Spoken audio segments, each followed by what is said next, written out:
अगर आपको किसी से इतना प्यार हो जाए कि उसे खोने का डर हर दिन अंदर से तोड़ने लगे, तो क्या आप उसे रोक लोगे या उसकी खुशी के लिए खुद अकेले रह जाओगे? रावी और चेतन की कहानी अब उस मोड़ पर आ चुकी है जहां प्यार अभी भी है, लेकिन साथ शायद नहीं। और इस बार डर सिर्फ दूर जाने का नहीं है, डर है हमेशा के लिए खो देने का। कभी कभी प्यार सिर्फ ये होता है कि वो इंसान खुश रहे, चाहे तुम्हारे साथ ना भी हो। रवि की आंखें भरने लगी क्योंकि वो खुद पिछले कई दिनों से इसी चीज से लड़ रहा था। वो चेतन को रोकना चाहता था, बहुत ज्यादा, लेकिन वो ये भी जानता था कि अगर उसने गिल्ट की वजह से उसे रोका तो शायद एक दिन चेतन उसी डिसीजन से उससे दूर हो जाएगा। तुम जानते हो, सुशांत ने उसकी तरफ देखते हुए कहा, तुम्हारे आने के बाद पहली बार मैंने चेतन को सेटल होते देखा था। रवि उसकी तरफ देखने लगा।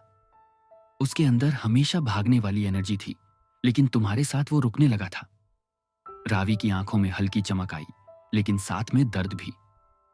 फिर भी वो जा रहा है? सुशांत ने हल्का सा सिर हिलाया।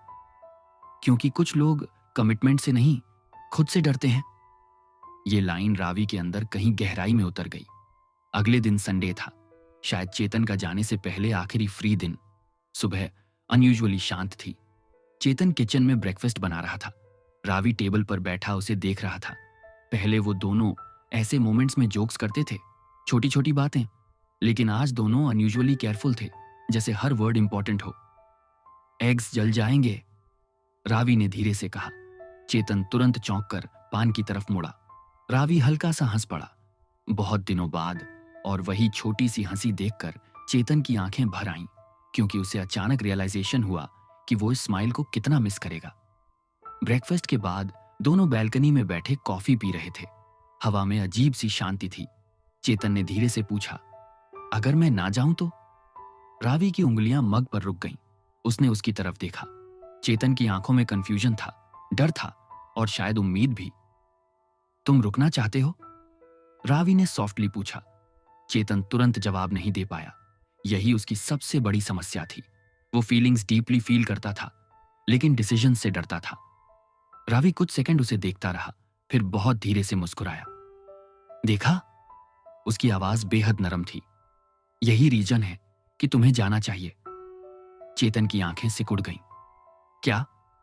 रवि ने नीचे सड़क की तरफ देखते हुए कहा, अगर तुम मेरे लिए रुके ना, तो एक दिन तुम्हें लगेगा कि तुमने कुछ मिस कर दिया और फिर तुम धीरे धीरे मुझसे दूर होने लगोगे। ऐसा नहीं होगा, चेतन तुरंत बोला। रावी ने हल्का सा सिर हिलाया। हम दोनों जानते हैं, हो सकता है। यह सुनते ही चेतन चुप हो गया, क्योंकि पहली बार रावी उसे रोक नहीं रहा था। और अजीब बात यह थी कि यही चीज उसे सबसे ज्यादा तोड़ रही थी। उसी शाम पैकिंग ऑलमोस्ट कंप्लीट हो चुकी थी। अपार्टमेंट बिखरा हुआ था, किताबें, जैकेट्स, चार्जर्स, सब जगह सामान फैला था। रावी क्वाइटली कपड़े फोल्ड कर रहा था। तभी उसे ड्रॉर में एक छोटा बॉक्स मिला। उसने खोला। अंदर पोलेरॉइड्स थीं, उनकी पहली ट्रिप, पहली मूवी डेट, पहली बारिश और एक फोटो जिसमें चेतन उसे पीछे से हक के हंस रहा था। रवि कुछ सेकंड तक उन तस्वीरों को देखता रहा, फिर उसकी आंखों से आंसू गिर गए। अचानक पीछे से चेतन की आवाज आई, वो मत देखो। रवि ने जल्दी से आंखें पोंछीं, लेकिन देर हो चुकी थी। चेतन उसके पास आया। दोनों फ्लोर पर बैठे थे। बीच में वही फोटोज बिखरी हुई थीं। याद है ये? चेतन ने एक फोटो उठाई। तुम उस दिन मुझसे नाराज थे क्योंकि मैंने तुम्हारी कॉफी गिरा दी थी। रावी हल्का सा हंसा। और तुमने मुझे मनाने के लिए 3 घंटे गिटार बजाया था। दोनों कुछ सेकंड हंसते रहे, फिर अचानक साइलेंस वापस आ गया, क्योंकि दोनों जानते थे ये मोमेंट्स अब मेमोरीज बनने वाले हैं। तभी अचानक चेतन की आंखें भर आईं। उसने पहली बार ओपनली रोते हुए कहा, मैं नहीं चाहता ये खत्म हो। रवि का दिल जैसे टूट गया। वो तुरंत उसके करीब आया। तो खत्म मत करो। उसकी आवाज कांप रही थी। चेतन ने उसकी तरफ देखा। उसकी आंखों में वो फियर था जो उसने पहले कभी नहीं देखा था। मुझे डर लगता है, उसने टूटती आवाज में कहा। अगर मैं रुक गया और बाद में रिग्रेट हुआ तो?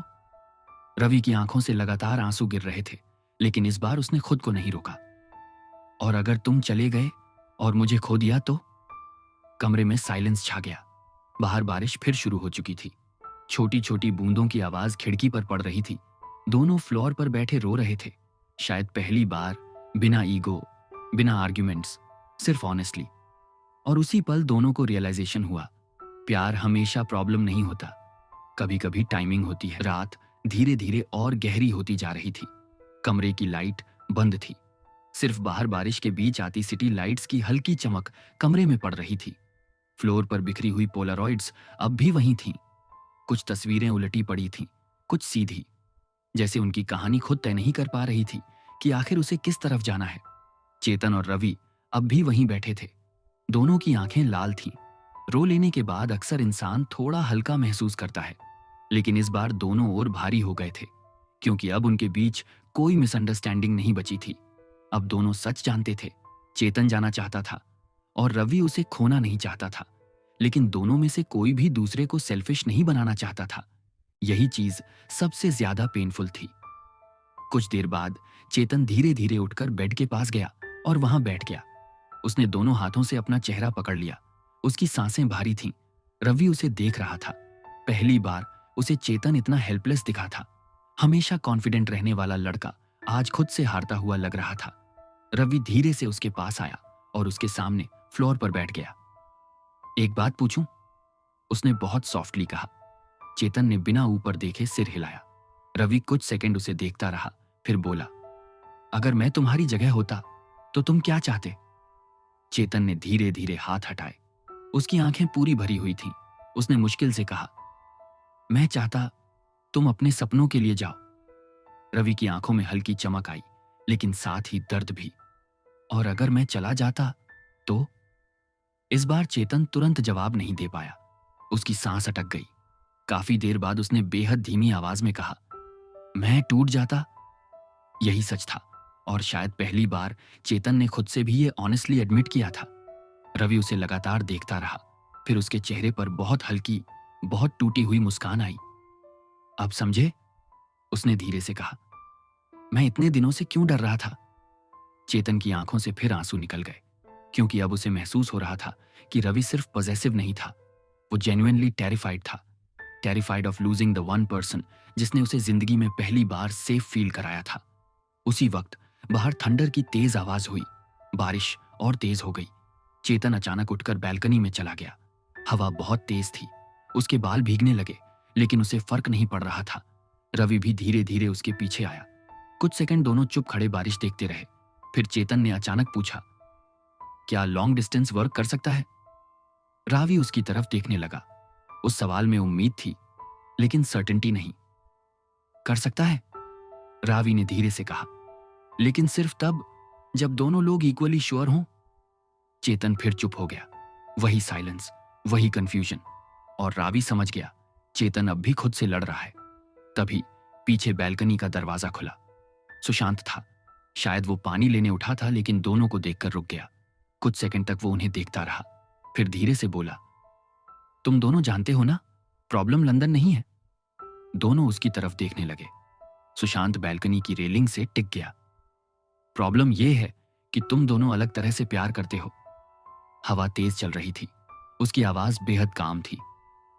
रावी प्यार में परमानेंस ढूंढता है। उसे स्टेबिलिटी चाहिए, होम चाहिए। फिर उसने चेतन की तरफ देखा। और तुम? वो हल्का सा मुस्कुराया। तुम्हें प्यार चाहिए, लेकिन साथ में खुद को खोने से भी डर लगता है। चेतन की आंखें धीरे धीरे नीचे झुक गईं, क्योंकि वो बात उसके अंदर कहीं गहराई में लगी थी। सुशांत आगे बोला, लेकिन एक चीज दोनों में सेम है। उसने दोनों को देखा। तुम दोनों एक दूसरे के बिना जेन्युइनली अनहैप्पी हो जाओगे। साइलेंस, सिर्फ बारिश की आवाज। फिर सुशांत धीरे से अंदर चला गया। बैल्कनी में फिर वही दो लोग रह गए जो एक दूसरे से बहुत प्यार करते थे, लेकिन फ्यूचर को लेकर एक जैसी लैंग्वेज नहीं बोलते थे। अगले दिन सुबह एटमॉस्फेयर अनयूजुअली सॉफ्ट था, जैसे दोनों साइलेंटली डिसाइड कर चुके हों कि लड़ाई नहीं करेंगे। चेतन किचन में चाय बना रहा था। रवि डाइनिंग टेबल पर बैठा उसे देख रहा था। हर छोटी चीज सडनली इंपॉर्टेंट लगने लगी थी। उसके हाथों का मूवमेंट, उसका बिना वजह गुनगुनाना, चाय बनाते वक्त उसका स्पून घुमाने का तरीका। रवि रियलाइज कर रहा था कि प्यार अक्सर बड़ी चीजों में नहीं, इन्हीं छोटी आदतों में बस जाता है। इतना मत देखो, चेतन ने हल्का सा मुस्कुराते हुए कहा। रवि ने नजरें नहीं हटाई। याद कर रहा हूं। चेतन की स्माइल धीरे धीरे फेड हो गई। कुछ सेकंड तक दोनों बस एक दूसरे को देखते रहे। फिर चेतन अचानक उसके पास आया और उसके सामने बैठ गया। मेरे जाने के बाद, उसने धीरे से कहा, तुम मुझे हेट तो नहीं करोगे? रावी की आंखें भर आईं, लेकिन उसने मुस्कुराने की कोशिश की। काश कर पाता। यह सुनते ही चेतन का दिल जैसे अंदर से टूट गया, क्योंकि किसी का प्यार खत्म हो जाना शायद आसान होता, लेकिन इतना गहरा प्यार, वो इंसान को जिंदगी भर पकड़ कर रखता है।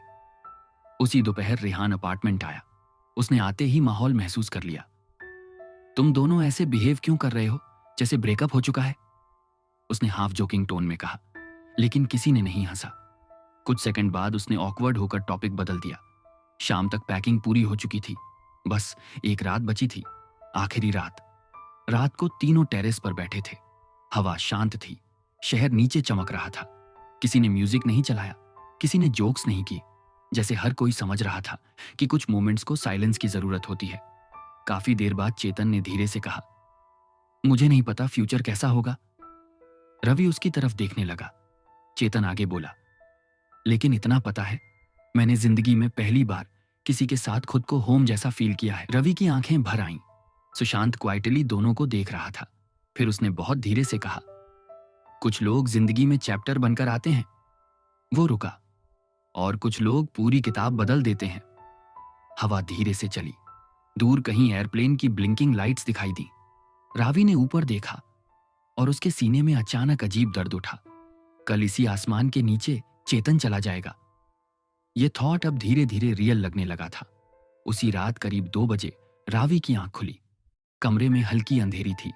उसने हाथ बढ़ाकर देखा, बेड का दूसरा हिस्सा खाली था। वो धीरे धीरे उठा और बाहर आया। बैल्कनी में चेतन खड़ा था, अकेला। उसके हाथ में सिगरेट थी, लेकिन वो पी नहीं रहा था, बस पकड़े हुए था। रावी उसके पास जाकर क्वाइटली खड़ा हो गया। काफी देर दोनों चुप रहे। फिर चेतन ने अचानक कहा, अगर मैं वापस ना आया तो? रावी की सांस रुक गई, लेकिन उसने खुद को संभाला। कुछ सेकंड बाद उसने बहुत धीरे से जवाब दिया, तो मैं फिर भी तुम्हें प्यार करूंगा। चेतन की आंखों से तुरंत आंसू निकल गए, क्योंकि उसी पल उसे पहली बार समझ आया, कुछ लोग जिंदगी में रिप्लेस नहीं होते। सुबह बहुत जल्दी आ गई, शायद इसलिए क्योंकि रात किसी ने ठीक से सोई ही नहीं थी। खिड़की के बाहर हल्की धूप फैल रही थी, लेकिन अपार्टमेंट के अंदर सब कुछ अजीब सा भारी लग रहा था। सूटकेस दरवाजे के पास रखा था, पूरी तरह बंद, जैसे अब फैसला भी बंद हो चुका हो। रावी किचन में खड़ा चुपचाप चाय बना रहा था। उसके हाथ स्टेबल थे, लेकिन अंदर सब कांप रहा था। पीछे कमरे में चेतन आखिरी बार अपना सामान चेक कर रहा था। पासपोर्ट, चार्जर, लैपटॉप, छोटी छोटी चीजें। लेकिन जितना वो पैकिंग खत्म कर रहा था, उतना ही उसके अंदर पैनिक बढ़ रहा था। उसे लग रहा था जैसे वो सिर्फ शहर नहीं, अपनी पूरी जिंदगी पीछे छोड़कर जा रहा है। रावी 2 कप लेकर बैल्कनी में आया। कुछ सेकंड बाद चेतन भी वहीं आकर खड़ा हो गया। दोनों ने एक दूसरे को देखा, लेकिन कोई कुछ नहीं बोला। कभी कभी आखिरी मोमेंट्स में वर्ड्स छोटे पड़ जाते हैं, सिर्फ प्रेजेंस बचती है। रवि ने कप उसकी तरफ बढ़ाया। चेतन ने पकड़ लिया। उसके हाथ ठंडे थे, बहुत ठंडे। फ्लाइट कितने बजे है? रावी ने धीरे से पूछा। शाम 7 बजे। रावी ने बस सिर हिलाया। फिर दोनों नीचे सड़क देखने लगे। वही सड़क जहां दोनों पहली बार साथ ग्रोसरी लेने गए थे, जहां बारिश में भीगते हुए चाय पी थी, जहां चेतन ने अचानक बीच सड़क रावी का हाथ पकड़ लिया था और फिर खुद ही हंसने लगा था, क्योंकि रावी पैनिक कर गया था। हर जगह मेमोरीज थीं और यही चीज सबसे ज्यादा पेनफुल थी। दोपहर धीरे धीरे निकल गई। सुशांत क्वाइटली अपना सामान पैक कर रहा था। शायद वो समझ गया था कि अब उसे यहां नहीं रहना चाहिए। जाने से पहले वो रावी के पास आया। कुछ सेकंड तक दोनों चुप रहे। फिर उसने धीरे से कहा, तुम स्ट्रांग बनने की कोशिश मत करना। रावी हल्का सा मुस्कुराया। और क्या करूं? सुशांत की आंखों में हल्की नमी थी। बस फील करना, क्योंकि कुछ लोग जिंदगी में दोबारा नहीं मिलते। रावी कुछ बोल नहीं पाया। सुशांत ने उसे हक किया, बहुत छोटा लेकिन बहुत जेन्युइन। फिर वो चेतन के पास गया। दोनों कुछ सेकंड एक दूसरे को देखते रहे। Take care of him, Sushant ने धीरे से कहा। चेतन की आंखें नीचे झुक गईं, क्योंकि पहली बार उसे लगा शायद वो यही नहीं कर पाया। शाम होने लगी। अपार्टमेंट धीरे धीरे खाली लगने लगा, जैसे वॉल्स भी समझ रही हों कि कोई जा रहा है। टैक्सी नीचे आ चुकी थी। ड्राइवर का कॉल लगातार आ रहा था, लेकिन ऊपर समय जैसे जानबूझकर स्लो हो गया था। रवि दरवाजे के पास खड़ा सूटकेस को देख रहा था। उसे अचानक याद आया, इसी घर में आने के दिन चेतन ने मजाक में कहा था, अगर कभी मैं गया ना तो तुम मुझे जाने नहीं दोगे। और उस वक्त दोनों हंसे थे, क्योंकि तब उन्हें लगता था कि जाने जैसी कोई चीज उनके बीच कभी आएगी ही नहीं। चेतन धीरे धीरे उसके पास आया। दोनों बहुत करीब खड़े थे, लेकिन फिर भी अजीब दूरी थी। मुझे जाना चाहिए, उसने मुश्किल से कहा। रावी की आंखें भर गईं, लेकिन उसने खुद को संभाला। हाँ, बस इतना ही निकला। कुछ सेकंड साइलेंस रहा, फिर अचानक चेतन की आवाज टूट गई। रोक लो ना। रावी ने ऊपर देखा। उसकी सांस रुक गई। चेतन की आंखें पूरी भरी हुई थीं। बस एक बार बोल दो, मत जाओ। रावी के अंदर सब हिल गया, क्योंकि वो यही सुनना चाहता था इतने दिनों से। लेकिन उसी पल उसने चेतन की आंखों में कुछ और भी देखा, फियर। वही पुराना फियर। अगर वो रुक गया तो क्या वो एक दिन रिग्रेट करेगा? रावी धीरे धीरे उसके करीब आया। उसकी आंखों से अब लगातार आंसू गिर रहे थे। उसने दोनों हाथों से चेतन का चेहरा पकड़ लिया। अगर मैं तुम्हें रोकूंगा ना, उसकी आवाज कांप रही थी, तो तुम रुक जाओगे? चेतन ने तुरंत सिर हिलाया। हाँ। रावी की आंखें बंद हो गईं। कुछ सेकंड उसने खुद को संभाला, फिर बहुत धीरे से बोला, और मैं तुम्हें इतनी सेल्फिश लव नहीं दे सकता। यह सुनते ही चेतन टूट गया। उसने तुरंत रावी को कसकर हग कर लिया। दोनों बुरी तरह रो रहे थे। ऐसा रोना जो शायद इंसान जिंदगी में बहुत कम बार रोता है, बिना ईगो, बिना वर्ड्स, सिर्फ प्योर दर्द। रावी उसके कंधे में चेहरा छुपाए लगातार रो रहा था। मत जाओ, ये शब्द आखिर उसके मुंह से निकल ही गए, बहुत टूटे हुए, बहुत कमजोर। चेतन की सांसें कांपने लगीं। उसने उसे और कसकर पकड़ लिया। मैं नहीं जाना चाहता, पहली बार उसने बिना कंफ्यूजन, बिना हेजिटेशन के कहा। लेकिन अब दोनों जानते थे, प्यार और डर दोनों साथ खड़े थे। कुछ देर बाद रावी धीरे धीरे उससे अलग हुआ। उसकी आंखें सूज चुकी थीं। उसने कांपते हाथों से चेतन के आंसू पोंछे, फिर बहुत सॉफ्टली मुस्कुराया। वही स्माइल जिससे चेतन पहली बार प्यार में पड़ा था। जाओ, उसने मुश्किल से कहा, अपने सपने पूरे करो। और तुम? चेतन की आवाज ऑलमोस्ट टूट चुकी थी। रावी की आंखों में दर्द था, लेकिन साथ में प्यार भी, बहुत गहरा। मैं यहीं रहूंगा, उसने धीरे से कहा, क्योंकि कुछ लोग कहीं नहीं जाते, वो बस हमारे अंदर रह जाते हैं। नीचे टैक्सी का हॉर्न फिर बजा। टाइम खत्म हो चुका था। चेतन ने आखिरी बार घर को देखा, फिर रावी को, फिर धीरे धीरे सूटकेस उठाया। दरवाजे तक पहुंचते पहुंचते उसके कदम रुक गए। उसने पीछे मुड़कर देखा। रावी वहीं खड़ा था, आंखें भरी हुई। लेकिन इस बार वो टूटा हुआ नहीं लग रहा था, जैसे उसने फाइनली प्यार को पकड़ना नहीं, समझना सीख लिया हो। चेतन वापस उसके पास आया। उसने धीरे से रावी के माथे को चूमा और फुसफुसाया, तुम मेरे लाइफ का सबसे ब्यूटीफुल पार्ट हो।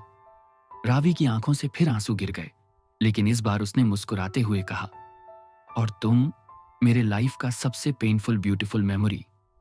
दोनों कुछ सेकंड बस एक दूसरे को देखते रहे, फिर आखिर चेतन मुड़ा और चला गया। दरवाजा धीरे से बंद हुआ। अपार्टमेंट अचानक बहुत शांत हो गया, इतनी शांति कि रावी अपनी सांसें सुन सकता था। वो कुछ देर वहीं खड़ा रहा, फिर धीरे धीरे बैल्कनी में चला गया। नीचे टैक्सी दूर जाती दिखाई दे रही थी। शहर वैसा ही था, ट्रैफिक वही, लोग वही, आवाजें वही।